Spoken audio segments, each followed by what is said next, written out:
semuanya, baik di video kali ini kita akan membahas tentang statistik non-parametrik yang diaplikasikan dalam bidang kesehatan. Pertama, kita membahas uji chi-square. Uji chi-square dapat digunakan sebagai uji proporsio atau dua peristiwa atau lebih sehingga datanya lebih diskrit. Dasar uji chi-square itu sendiri adalah membandingkan perbedaan frekuensi hasil observasi U dengan frekuensi yang diharapkan E. Syarat-syarat uji chi-square.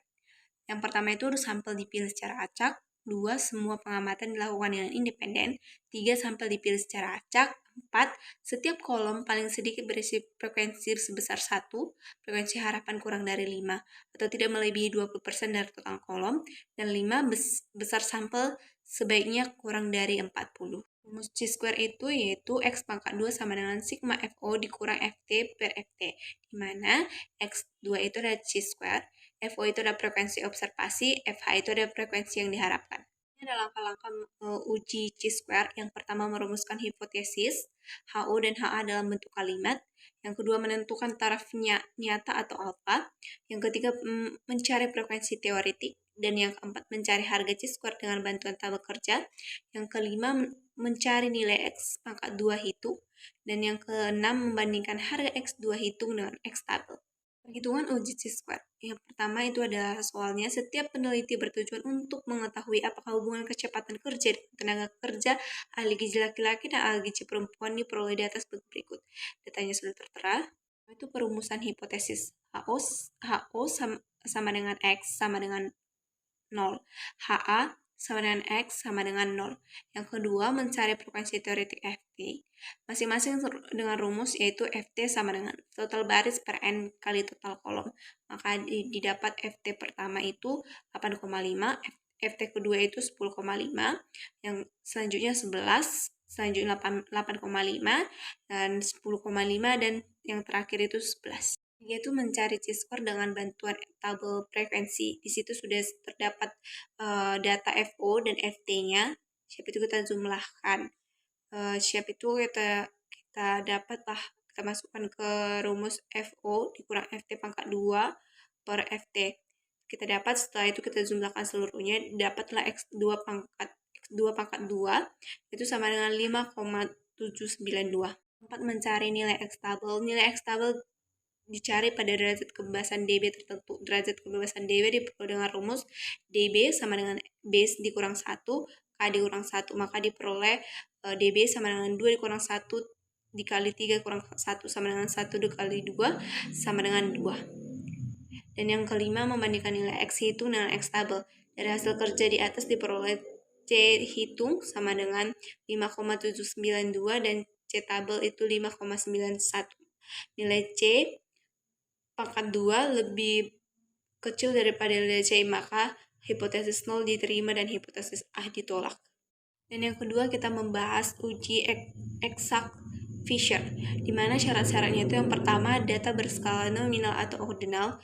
Yang kedua, jumlah sampel harus kurang dari atau sama dengan 40. Jika jumlah sampel antara 20 dan 40, maka terdapat sel yang dinilai dengan kurang dari 5. Dan yang terakhir, jika jumlah sampel kurang dari 10, maka dapat digunakan dalam kondisi apapun, baik terdapat sel yang nilai frekuensi harapan kurang dari 5 ataupun tidak. Di sini ada rumus uji eksak Fisher, yaitu P A tambah C dikali B tambah D dikali C tambah D dikali A tambah B per N dikali A dikali B dikali C dikali D. Di mana langkah-langkah pengujian pada ini adalah pertama, menentukan hipotesis. Yang kedua, HO tidak terdapat hubungan proporsi antar dua kelompok. HI terdapat hubungan proporsi antar dua kelompok.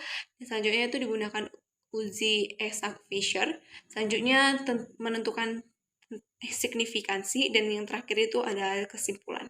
Ke contoh soalnya, suatu peneliti mempelajari hubungan antara asupan protein harian dengan status gizi pada lanjut usia yang datanya sudah dirangkum pada tabel. Cara penentuannya, yang pertama kita menentukan hipotesis, di mana HO tidak terdapat hubungan antara asupan protein harian dengan status gizi pada usia lanjut. dan HI terdapat hubungan antara asupan protein harian dengan status gizi pada usia lanjut. Dan yang kedua digunakan uji C-square, kita memasukkan ke rumus yang tadi, yaitu P A tambah C dikali B tambah C dikali C tambah D dan dikali A tambah B per N dikali A dikali B dikali C dikali D. Maka kita dapat P1-nya itu 0,033, P2 0,014, P3 kita dapat 0,052. Maka nilai value dua sisi sama dengan 0,041. Itu kita menentukan antara signifikan alfa, yaitu alfa sama dengan 0,05, dan yang keempat adalah menentukan kesimpulan, maka nilai P value adalah 0,041 lebih besar daripada 0,05, maka sama dengan HO ditolak. Kesimpulan dari dua materi tadi yaitu uji C-square adalah uji berbasis distribusi normal atau data kategori yang digunakan untuk menguji hubungan homogenitas dan normalitas data, namun mempersyaratkan frekuensi harapan sel yang tidak boleh terlalu kecil. Maka ujian Versextach test wajib digunakan karena bersifat eksat dan ideal untuk sampel kecil. Soal latihan yang pertama, peneliti ingin menguji apakah kebiasaan konsumsi buah berhubungan dengan kejadian anemia pada ibu hamil dengan data di bawah sudah ditentukan. Di sini kita hanya mencari frekuensi teoretik dengan memasukkan rumus FT sama dengan total baris per N. Ya, kita dapat nanti FT yang pertama itu 8,667. Selanjutnya kita dapat 11,33, selanjutnya 10,40, 13,60, 6,93, dan yang nilai F terakhir itu adalah 9,067. Kedua itu mencari C-square dengan bantuan tabel sebagai berikut. Kita memasukkan FO, FT-nya, siap itu kita masukkan ke tabel FO dikurang FT. Siap itu kita masukkan FO dikurang FT pangkat 2. Siap itu kita masukkan ke tabel FO dikurang FT pangkat 2 per FT. Siap itu kita jumlahkan semua sel, dapatlah S pangkat 2 itu sama dengan 2,087. Kita membahas uji Mann-Whitney. Uji Mann-Whitney digunakan untuk menguji hipotesis komparatif dua sampel independen bila datanya berbentuk ordinal. Bila datanya berbentuk interval, sebenarnya tidak dapat menggunakan t-test. Namun bila asumsi t-test tidak terpenuhi, seperti data harus berdistribusi normal dan lain-lain, maka digunakan untuk menggunakan uji Mann-Whitney. Syarat uji Mann-Whitney. Yang pertama, data sampel tidak berdistribusi normal. Yang kedua, dua kelompok sampel yang saling independen atau tidak berhubungan, tidak berpengaruh satu sama lain. Yang ketiga, sampel berskala atau data ordinal. Yang keempat, jumlah sampel yang digunakan tidak harus sama. Rumus uji Mann-Whitney yang pertama, U1 sama dengan N1 dikali N2 tambah N1 dikali N1 tambah 1 per 2 dikurang R1. Kedua, U2 sama dengan N1 dikali N2 tambah N2 dikali N2 tambah 1 per 2 dikurang R2, di mana N1 itu adalah jumlah sampel 1, N2 adalah jumlah sampel 2, N3 adalah jumlah peringkat 1, N4 itu adalah jumlah peringkat 4, N5 adalah jumlah ranking pada sampel, N6 itu adalah jumlah ranking pada sampel. Ini adalah langkah-langkah uji Mann-Whitney. Yang pertama itu data dikelompokkan menjadi satu sampel N1 dan sampel 2 N2, masing-masing diurutkan dari data terbesar ke yang terkecil. Yang kedua itu memberikan ranking atau zang pada sampel tersebut dengan cara digabungkan pemberian rankingnya. Contohnya di sini ada 60 ranking 1, 65 ranking 4, 65 ranking 4, 70 ranking 6,5, 76 ranking 9, 79 ranking 10. Tiga itu menjumlahkan ranking masing-masing sampel R1 dan R2. Contohnya di situ R1 sama dengan 1 tambah 4 tambah 4 tambah 6 tambah 9 tambah 10 tambah 11,5 tambah 13 tambah 15 tambah 16,5 itu didapat 90,5. Dan yang keempat adalah menghitung nilai rata-rata U untuk dua sampel yaitu U1 dan U2. Nilai U yang digunakan adalah yang terkecil di antara nilai U1 dan U2. Maka U1 kita mendapatkan di sini 90,5. Yang kelima, kita membandingkan antara nilai U hasil perhitungan dengan U tabel, di mana U tabel sama dengan 20, untuk N1 sama dengan 10, dan N2 sama dengan 9, dengan taraf alfa sama dengan 0,05 dengan dua arah. Maka Jika diterima HO, tidak ada bukti perbedaan karena tolak HO. Selanjutnya intervensi, nilai U hitung sama dengan 35,5 lebih besar dengan U tabel yaitu 20 sehingga HO diterima. Dan yang terakhir itu kesimpulan, HO diterima, tidak ada perbedaan produktivitas yang signifikan antara kelompok pasien yang sudah diedukasi dengan yang tidak diedukasi. Di sini kita membahas uji Katpa Cohen. Uji Katpa diperkenalkan oleh Cohen pada tahun 1960 yang dilakukan untuk mengukur agregat atau kesepakatan antara dua observer. Selain nilai yang diobservasi pada uji ini juga akan dihitung nilai harapan atau expected value pada praktiknya. Uji ini juga digunakan untuk mengukur reliabilitas suatu studi. Karena syarat-syarat uji Katpa Cohen itu yang pertama bersifat kategorik, nominal atau ordinal. Yang kedua, dua pengamatan atau dua metode. Setiap objek yang dinilai oleh kedua pihak kategori harus saling eksekutif. Dan yang kelima, setiap responden hanya masuk satu kategori saja. Yang keenam, tabel harus berbentuk tabel kontingensi. Rumus uji Kappa Cohen yang yaitu K sama dengan PO dikurang PL per 1 dikurang P dengan ketentuan PO sama dengan 0,11 tambah 0,22 per N dan PE sama dengan E11 tambah E22 per N. Sama dengan di sini rumusnya J sama dengan K per SE dalam kurung K dengan EK sama dengan akar dari 1 per N 1 dikurang P2 pangkat 2. Perhitungan uji Kappa Cohen yaitu yang pertama menyusun tabel observasi, yang kedua menentukan hipotesis HO tidak ada kesepakatan antara survei 1 dan survei 2, HI ada kesepakatan yang lebih baik dari kebetulan antara survei 1 dan survei 2. Yang ketiga itu adalah menghitung PO dan PE. Kita menggunakan rumus yang tadi yaitu PO sama dengan 0,11 tambah 0,22 per N. Maka didapat PO-nya itu 0,70 dan PE-nya itu dengan rumus E11 tambah E22 per N, maka didapat PE itu 0,51. Kita menghitung nilai kappa dengan rumus yang sudah ditentukan tadi, yaitu K sama dengan 0,70 dikurang 0,52 per 1 dikurang 0,52 sama dengan 0,375. Dan yang kelima menghitung proporsi barisan pada kolom, yang itu menghitung A1 yaitu menghitung A1 sama dengan A tambah B per N, A1 sama dengan C tambah D per N, dan begitu seterusnya menghitung B1. Kita menghitung SEK, standar error kappa, di mana kita memasukkan ke rumus SEK sama dengan akar dari 1 per N 1 dikurang P2 pangkat 2. Dan yang ketujuh itu kita menghitung Z uji signifikan, di mana Z sama dengan 0,375 per 0,125 sama dengan 2,78. Dan yang ke-8 itu ada intervensi, dan yang ke-9 ada kesimpulan. Dari dua uji tadi, yaitu berdasarkan analisis statistik menggunakan uji Mann-White, diperoleh bahwa nilai U hitung lebih besar dari U tabel dan p-value lebih besar dari alpha sama dengan 0,05 sehingga HO gagal ditolak. Hal ini menunjukkan bahwa tidak terdapat perbedaan signifikan antara dua kelompok yang dibandingkan. Sementara itu, uji Kappa Cohen digunakan untuk menilai kesepakatan antara penilai atau alat pengukur.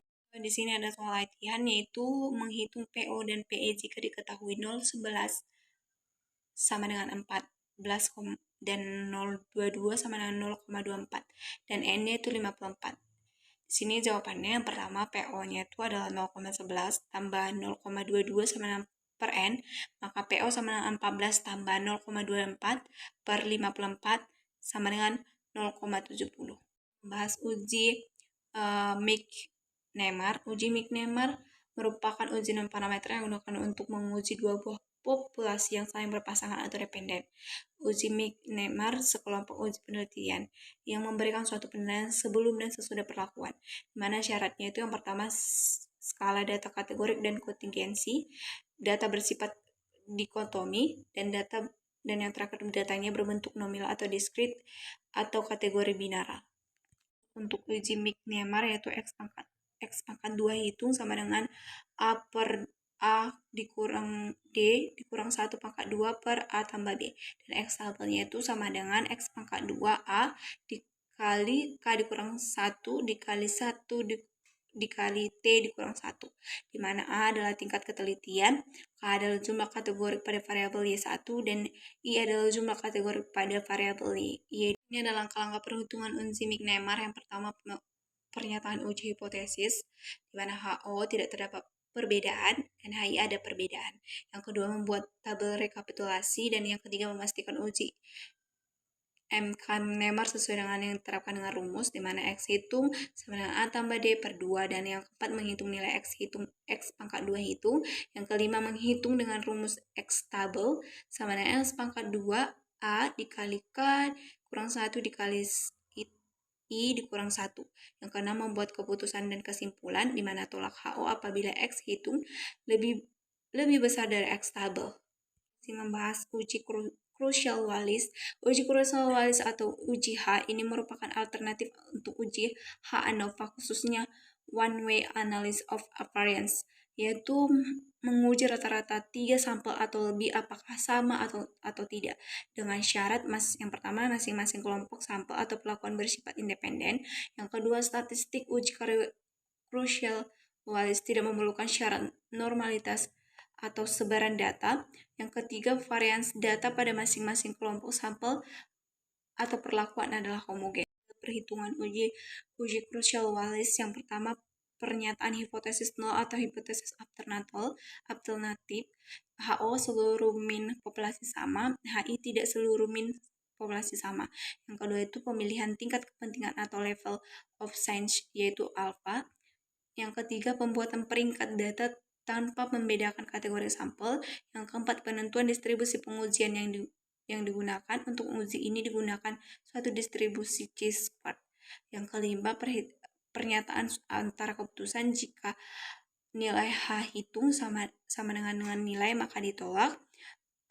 Jika nilai H hitung lebih besar dari nilai, maka diterima. Untuk perhitungan data keputusan, di mana H sama dengan 12 per N ditambah 1, yaitu sigma dari K sama dengan 1 R pangkat 2 per NX dikurang 3 kali N tambah 1, di mana N sama dengan jumlah total, K sama dengan banyak yang sampel yang teliti, RK adalah jumlah peringkat dalam sampel ke K, NK adalah banyak sampel dalam jumlah ke K. Dan yang ketujuh, pengambilan keputusan secara statistik dari dua uji tadi, yaitu uji Mc-Nemar merupakan salah satu uji non-parametrik yang digunakan untuk menganalisis perubahan proporsi pada dua kondisi berpasangan, before dan after, dengan data kategori dua pilihan atau dikotomik. Uji crucial Wallis adalah uji non-parametrik yang digunakan untuk membandingkan lebih dari dua kelompok atau independen. Soal latihan yang pertama, memastikan uji Mc-Nemar jika A sama dengan 10 dan D sama dengan 20. Yang pertama, kita buat rumusnya, kita masukkan ke rumus. X pangkat 2 hitung sama dengan A tambah D per 2.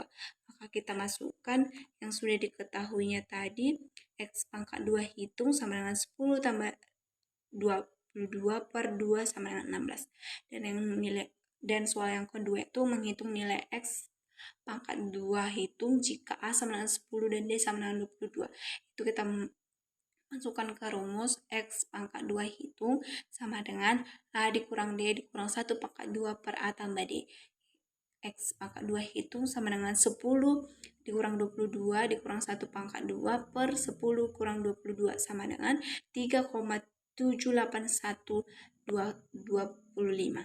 Sekian pemaparan materi dari saya. Jika ada salah dalam perkataan, saya minta maaf.